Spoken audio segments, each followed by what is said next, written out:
همراه همیشگی.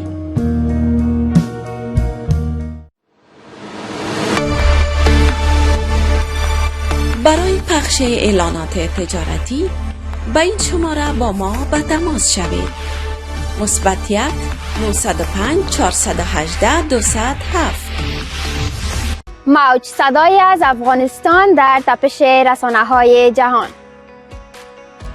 بینندگان عزیز، از این پس می توانید برنامه‌های تلویزیون موج را در سراسر جهان از طریق ماهواره ترکمن عالم با مشخصات زیر دریافت نمایید. ماهواره ترکمن عالم، موقعیت 52 درجه شرقی، فرکانس 108.87، قطب‌بندی عمودی ورتیکال، سامبل ریت 27500. از همراهی گرم شما سپاسگزاریم و همواره در تلاشیم تا صدای همه افغان‌ها را به گوش جهانیان برسانید.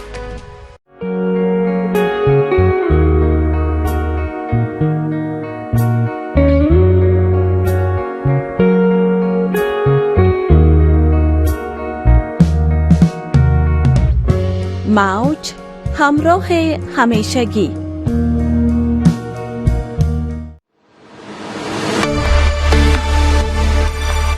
برای پخش اعلانات تجارتی به این شماره با ما به تماس شوید. +1 905 418 207.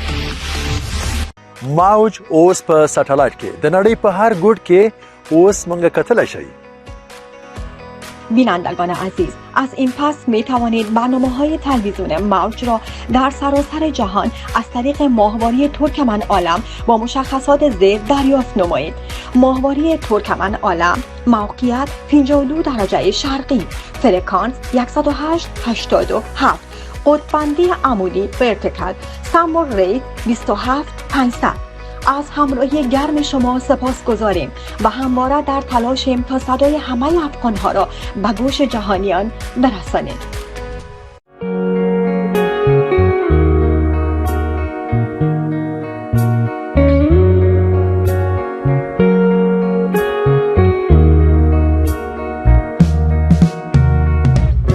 موج، همراه همیشگی.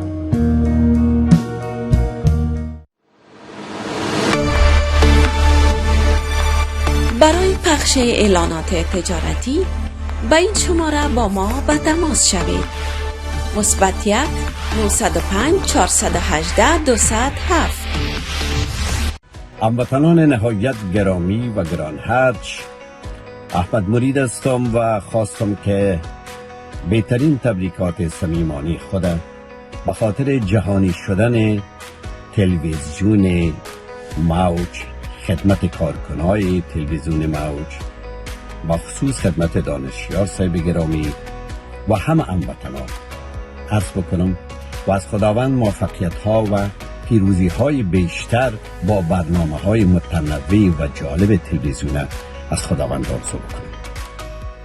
بینندگان عزیز، از این پس می توانید برنامه‌های تلویزیون موج را در سراسر جهان از طریق ماهواره ترکمن عالم با مشخصات زیر دریافت نمایید.